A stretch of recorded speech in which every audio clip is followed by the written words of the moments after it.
हाँ जी बेटा, देखो तो आज के लेक्चर में मैं पहले आपको कुछ न्यूमेरिकल्स करा देता हूँ। ग्रेविटेशनल फोर्स से रिलेटेड फार्मूला आपको पता ही है, G m1m2/r², जहाँ पर m1 m2 उन दोनों ऑब्जेक्ट्स का मास है और r उन दोनों के बीच की सेपरेशन है। तो जैसे एक न्यूमेरिकल मैं आपको बता रहा हूँ, हमारे से पूछा है कि ग्रेविटेशनल फोर्स फाइंड आउट करो, ठीक है ना, किस किस के बीच में, अर्थ के बीच में, बिटवीन अर्थ, यानी एक ऑब्जेक्ट का मास कितना होगा, मास ऑफ अर्थ के बराबर होगा, जो कि होता है 6 × 10⁻24 kg, ठीक है ना। और दूसरा ऑब्जेक्ट है जिसका मास आपको दे रखा है 1 kg, ठीक है जी। और ये कहा गया है कि वो ऑब्जेक्ट कहाँ रखा है, अर्थ के सरफेस के ऊपर। तो बेटा देखो, ये अगर मैं अर्थ मान रहा हूँ तो ये ऑब्जेक्ट है अर्थ सरफेस के ऊपर रखा है, ठीक है ना। डेफिनेटली दोनों ऑब्जेक्ट का जो सेपरेशन लिया जाता है वो सेंटर टू सेंटर लिया जाता है, पर क्योंकि ऑब्जेक्ट अर्थ सरफेस पे रखा है और ऑब्जेक्ट का साइज़ अर्थ के कंपेरेटिवली बहुत छोटा होगा, ठीक है ना, तो ये डिस्टेंस बिल्कुल आप ये कह सकते हैं अप्रॉक्सीमेटली किसके बराबर होगी, रेडियस ऑफ अर्थ के बराबर होगी, कोई ज़्यादा बड़ी नहीं होगी। तो रेडियस ऑफ अर्थ कितना होता है, 6400000, यानी 6400 किलोमीटर होता है। उसके मैंने मीटर बना लिए, या आप इसको ऐसा लिख सकते हो 6.4 × 10⁻6 मीटर, ठीक है। यानी ये आपके पास उन दोनों के बीच का क्या आ गया, सेपरेशन आ गया। तो बस वैल्यूज़ पुट करो और इसको सॉल्व कर लो, इतना ही है। तो F = क्या होगा आपका, F = होगा G m1m2/r²। तो G की वैल्यू कितनी है आपके पास, 6.67 × 10⁻11, सॉरी -11 होता है ये, ठीक है ना, इंटू मास ऑफ अर्थ 6 × 10⁻24। ये लो, अब दिख गया होगा, ठीक है ना, 6 × 10⁻24 इंटू हो गया 1, और डिस्टेंस है इन दोनों के बीच की 6.4 × 10⁻6 और उसका स्क्वायर। तो इसको सॉल्व कर लो, ठीक है ना। सॉल्व कैसे करेंगे मैं आपको बता देता हूँ, एक छोटा सा एक मेथड। सबसे पहले क्या करते हैं बेटा, डेसिमल को सॉल्व करते हैं। देखो क्या है यहाँ पे, 6.67 है ना, तो मैंने इसको 667 लिखा है यहाँ पे, और डिवाइड में क्या कर दिया 100 इंटू 10⁻11 इंटू 6 × 10⁻24 इंटू 1 को तो खैर किसी से भी मल्टीप्लाई कर दो, वही नंबर आ जाएगा, डजेंट मैटर, ठीक है ना। नीचे मैंने लिखा 64 × 64, क्योंकि 6.4 × 10⁻6 का स्क्वायर था, तो 64 × 64, और ये ऊपर लिख दिया मैंने 100, ठीक है, इंटू 10⁻6। तो सबसे पहले डेसिमल हटाया आपने, डेसिमल हटाने के बाद जो कैंसिल हो रहा है उसको कैंसिल कर दो, ठीक है। अब देखो नीचे 10 की पावर कितनी है, 12 है, ऊपर कितनी है, 24 है, तो कितनी बचेगी, सिर्फ ये दोनों कैंसिल हो जाएंगी, यहाँ पर बचेगी 10 की पावर 12। तो इस तरह से डेसिमल को सॉल्व करो, फिर 10 की पावर को सॉल्व करो। अब देखो 10 की पावर -11 और 10 की पावर 12, कितना बचा, 10 बचा, ठीक है ना। तो क्या हो गया, ये 667 इंटू 6 इंटू 10/64 इंटू 64। बस अब इसको सॉल्व कर लो, आपका आंसर आ जाएगा न्यूटन, ठीक है ना, जो भी बनेगा। तो इस तरह से न्यूमेरिकल बनाने हैं आपने। जैसे मैं एक और न्यूमेरिकल आपको बताऊं, एक और न्यूमेरिकल दे रखा है यहाँ पे कि दो ऑब्जेक्ट हैं, एक का मास m1 दे रखा है आपको 50 kg और m2 दे रखा है आपको 90 kg। ये दो ऑब्जेक्ट्स का मास आपको दे रखा है, और उन दोनों के बीच की डिस्टेंस आपको बतानी है। Two objects of mass 50 kg and 90 kg separated by A distance exert a force of 3 Newton. एक दूसरे पे 3 न्यूटन का फोर्स वो लगा रहे हैं, ठीक है ना। अब आपसे ये पूछा, डिस्टेंस उसकी r है, आपको डिस्टेंस की वैल्यू नहीं दे रखी। पूछा क्या है कि ग्रेविटेशनल फोर्स में क्या चेंज आएगा अगर mass of one body is double, ठीक है ना। यानी जो m1 था उसको मैं 2m1 अगर कर दूंगा तो ग्रेविटेशनल फोर्स में कितना चेंज आएगा। तो देखो फॉर्मूला होता है G m1m2/r², ये फॉर्मूला होता है। तो मास आपने डबल कर दिया, डिस्टेंस को सेम रखा है, तो ये क्या हो जाएगा, G × 2 × m1m2/r²। अगर इस 2 को मैं कॉमन ले लूँ तो ये क्या बच गया, G m1m2/r²। ये क्या है आपका, F' है, यानी नया फोर्स। आप इसको Fn भी लिख सकते हो, न्यू फोर्स, जब मास आपने क्या कर दिया, डबल कर दिया। तो ज़रा ध्यान से देखो, न्यू फोर्स पहले वाले फोर्स का क्या हो गया, डबल हो गया। तो पहले 3 न्यूटन फोर्स था, तो अब कितना हो जाएगा, 2 × 3 6 न्यूटन हो जाएगा। इस तरीके से 2 × 3 क्या हो जाएगा, ये 6 न्यूटन हो जाएगा। ठीक है ना। ठीक इसी तरह से ये कह रहा है कि दोनों का मास डबल कर दिया, दोनों का डबल कर देंगे तो एक 2 m1 की वजह से, एक 2 m2 की वजह से, तो 2 × 2 4 और 4 × 3 आपका हो जाएगा 12। ठीक है ना, डबल 12 न्यूटन हो जाएगा। और अगर दोनों के मास को आधा कर दोगे तो यहाँ पर भी 1/2 और यहाँ पर भी 1/2, तो ये कितना हो जाएगा, 1/4। तो 1/4 और 3 पहले था, तो क्या हो गया, 3 × 1/4 ये हो गया 3/4, यानी कि 0.75 न्यूटन। इस तरीके से। चलो मैं ये हाफ वाला बताता हूँ। यानी इसने क्या किया, देखो भाई, पहले m1 था, अब जो इसने m1 की वैल्यू थी मान लो 50 kg, अब कितनी हो गई, m1 न्यू कितना बना, 25 kg बना। ठीक है ना, या इसको सिंपल कर लो, m1 न्यू कितना है, m1 का आधा है। ठीक है ना।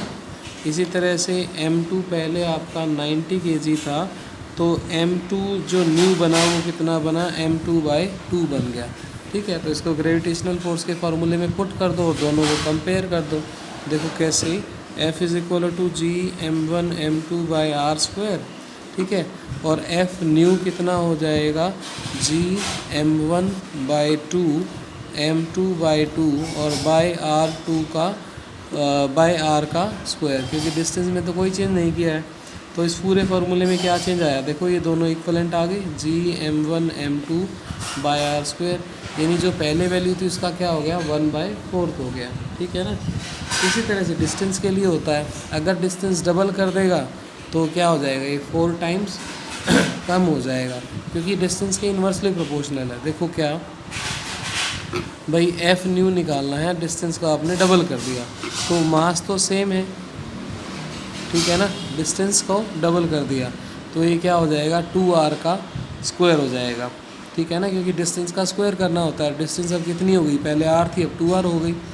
ठीक है, तो ये बन जाएगा आपका G m1 m2/r² × 1/4, यानी जितना फोर्स पहले था उसका क्या हो गया, 1/4 हो गया। ठीक है ना। तो इस तरह से न्यूमेरिकल है, आप करके देख लेना। केपलर लो मैंने डिस्कस कर ही लिया था लास्ट वीडियो में, मैं एक बार रिकॉल करा देता हूँ तीनों लो केपलर के। फर्स्ट लो ये कहता है कि जितने भी प्लैनेट्स हैं वो सब सन के चारों तरफ एक इलिप्टिकल ऑर्बिट में रिवॉल्व कर रहे हैं, जिसमें सन इस इलिप्टिकल ऑर्बिट के 2 फोकस होते हैं, F1 और F2। तो सन उन दोनों में से किसी एक पर होगा और इस ऑर्बिट में आपका प्लेनेट रिवॉल्व करेगा। ठीक है ना।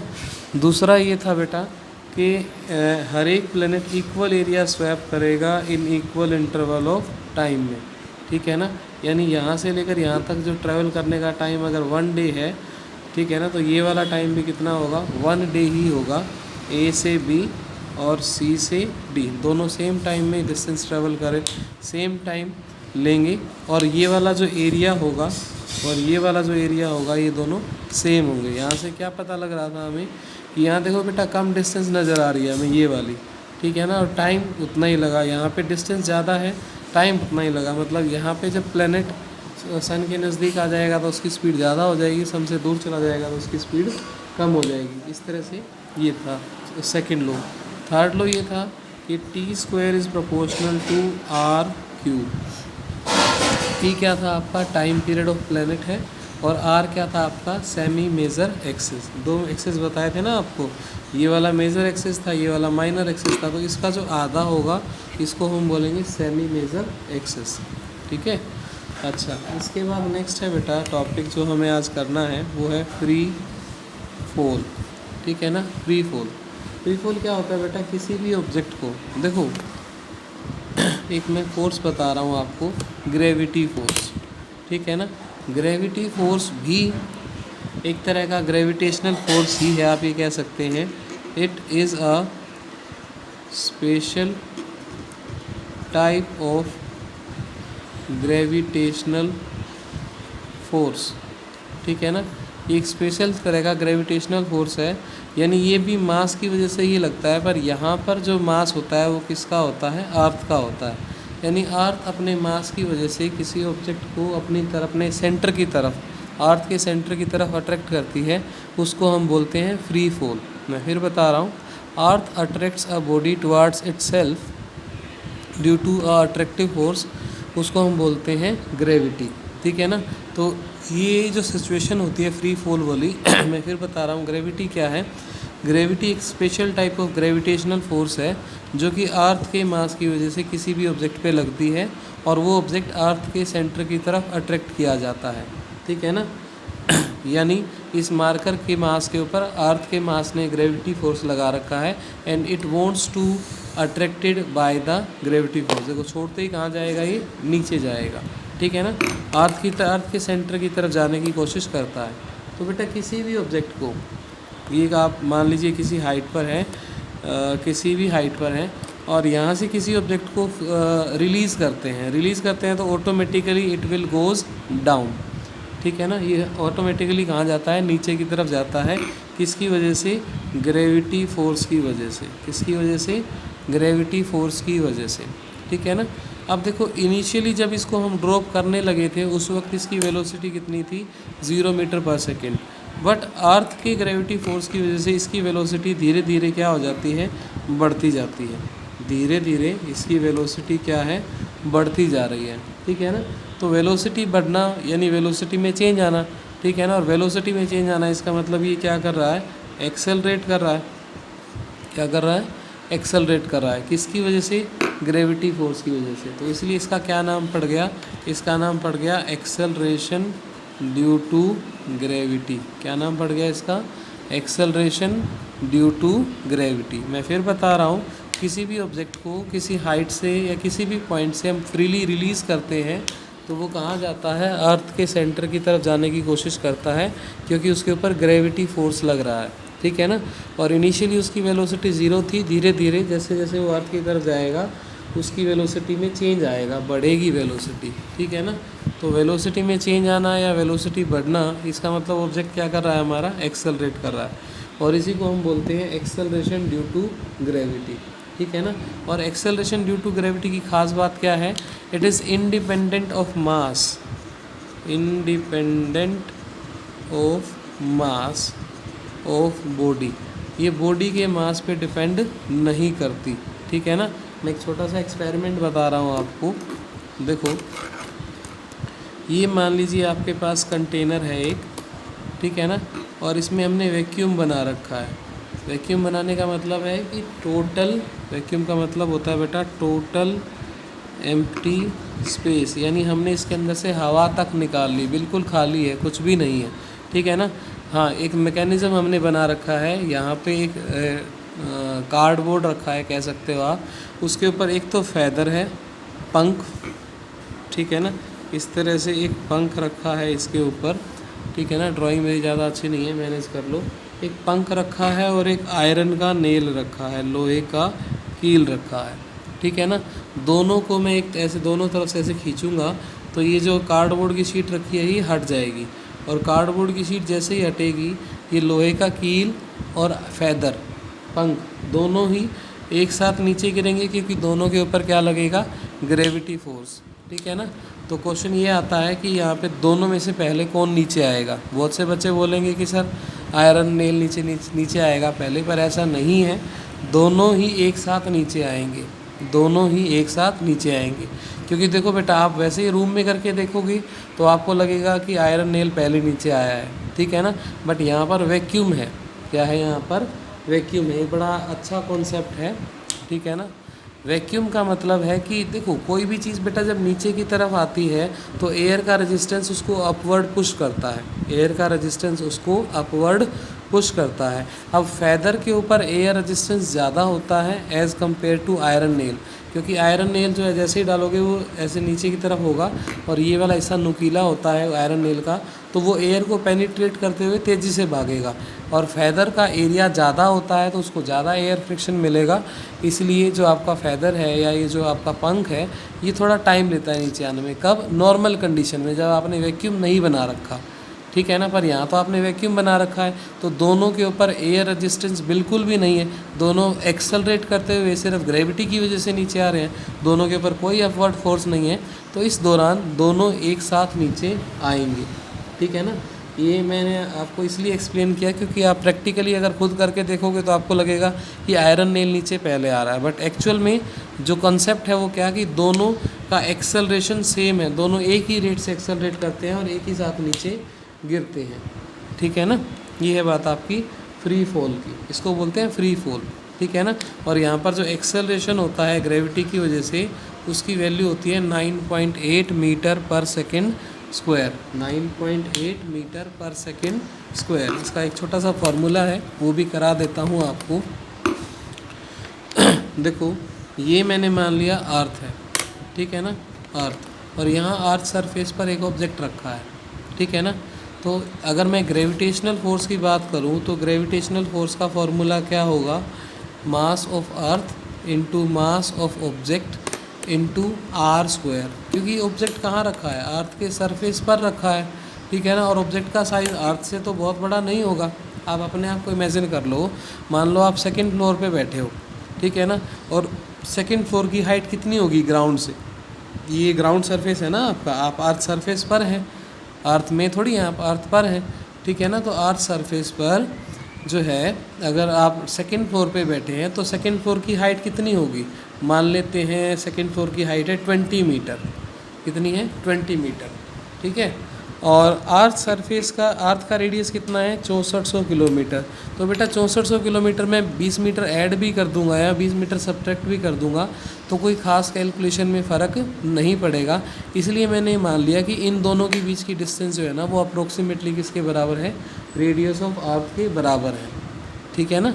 इसलिए ये एक रीज़न है। तो ये हो गया ग्रेविटेशनल फोर्स। अगर मैं यहाँ पर ग्रेविटी फोर्स निकालूँ तो ग्रेविटी फोर्स निकालने का फॉर्मूला होता है m into G, mass of object into acceleration due to gravity. ये फॉर्मूला होता है ग्रेविटी फोर्स निकालने का, ये ग्रेविटी के लिए और ये ग्रेविटेशनल के लिए, ग्रेविटेशनल। ठीक है ना, ग्रेविटेशनल। अब देखो दोनों ही फोर्स किसकी वजह से लग रहे हैं, अर्थ के मास की वजह से। किस पर, इस मास ऑफ ऑब्जेक्ट पर, मास ऑफ ऑब्जेक्ट पर। एक हमने ग्रेविटी वाले फार्मूले से निकाला और एक ग्रेविटेशनल वाले फार्मूले से निकाला, पर लग तो दोनों एक ही ऑब्जेक्ट पे रहे हैं ना।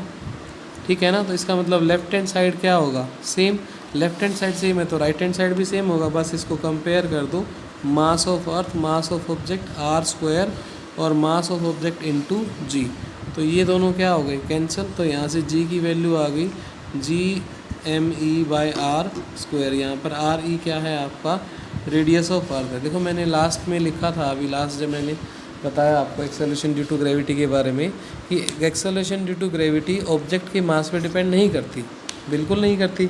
या तो वो डिपेंड करेगी प्लेनेट के मास पे, क्योंकि यहाँ पे मैंने अर्थ की बात की है तो अर्थ के मास पे डिपेंड करेगी, या फिर डिपेंड करेगी रेडियस ऑफ अर्थ पे। ठीक है ना।